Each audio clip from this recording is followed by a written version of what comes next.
So I saw loads of reviews about this perfume right here, and every review that I saw, it got heaps of praise from the critics, and it sounded too good to be true, and I decided to find out for myself. Most of the time I'm disappointed and upset because it didn't meet my expectations, but in this case, the reality exceeded the hype and my expectations.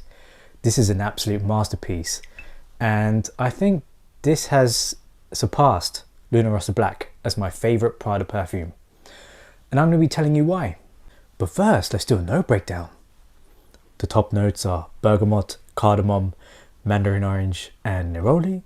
The mid notes are geranium, musk, and vetiver. And the base is labdanum, leather, patchouli, saffron, sandalwood, tonka bean and vanilla. The best way to describe this smell is like a luxury hotel soap bar mixed with oriental spices. It smells a lot like those fancy hotel bathrooms where a bunch of soaps are just floating in the air.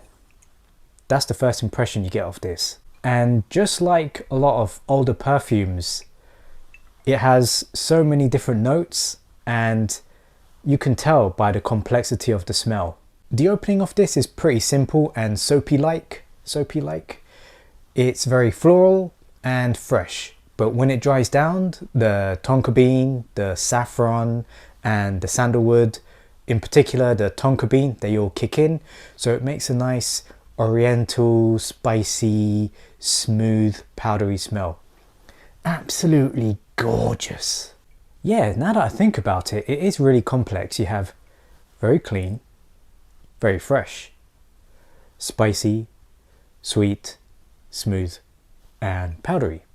It's not the most masculine smell because it is quite soapy and floral, but at the same time it isn't too feminine thanks to the spice and the woods. So it has a nice balance, maybe 60-40 towards masculine. This is one of the most unique smells I've ever experienced, and that's why I will never get bored of this. I'm happy to just go back to this and use it again and again. Yeah man, lovely. In terms of when to wear seasonally, it's really versatile. This can be good for all 4 seasons, but I think it might be better for the warmer seasons because of the freshness. But you can totally wear this for winter also. Also, it's perfect for the office. It's more of an indoor perfume. It doesn't project very much, so you're not going to offend your colleagues or customers. It's very tasteful, very sophisticated, so you're going to present yourself in a good way. This will be good for a job interview as well, and even really good for dates because you're going to present yourself like a gentleman. You're not going to look like some creepy pervo who's just looking for a bit of Humpty Dumpty, and you're going to get loads of compliments as well. The ladies like this a lot. But it's not really ideal for the gym or very casual situations.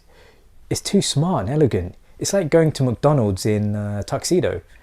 You can, but you know, people are going to look at you a bit special.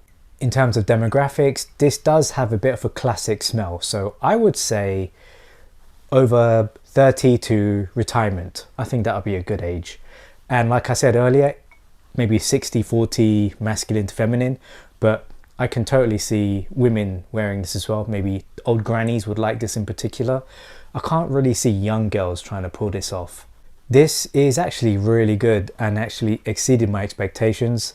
It's quite strong actually. You don't need so many sprays. You might actually accidentally overspray. So 2 to 3 sprays should be totally fine.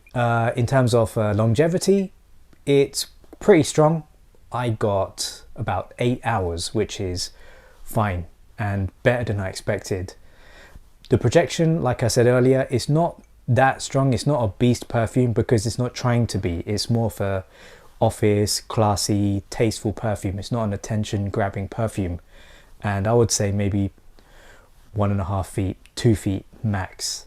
And after a couple of hours, it's gonna become a bit smaller, maybe a foot or so. If I had to pick one though, it might just be, it's not much of a blind buy. So because it's quite floral, some guys don't like florals, and I get that. So this wouldn't make a good blind buy. Also, it's discontinued, so it's getting harder to find and more expensive, so get yours as soon as you can. Yes, this is a 10, easy 10. Unique, classy, elegant smell, excellent performance, very versatile, loads of compliments, and a rather lovely looking bottle as well. Just hold it like that, it's like a little gun. Yeah man, what a lovely bottle. This is a masterpiece. Like I said, the only criticisms, it's getting hard to find and not much of a blind buy. But this is a flawless perfume in my opinion. If I only had to choose 3 or 4 perfumes in my total collection, this would be one of them. Easy. I just don't get why people don't talk about this enough. It's pretty ignored and there aren't many reviews of this online. Alright, that's it for today. Thanks for checking out my video. Let me know what you think. Do you agree with me that this is a masterpiece, an underrated masterpiece, a gem? Or is it overrated, a bit of a granny's perfume, a bit outdated? As always, thanks again for checking out my videos. If you're feeling them, make sure to comment, subscribe, like down below, and stay tuned for more. Cheers.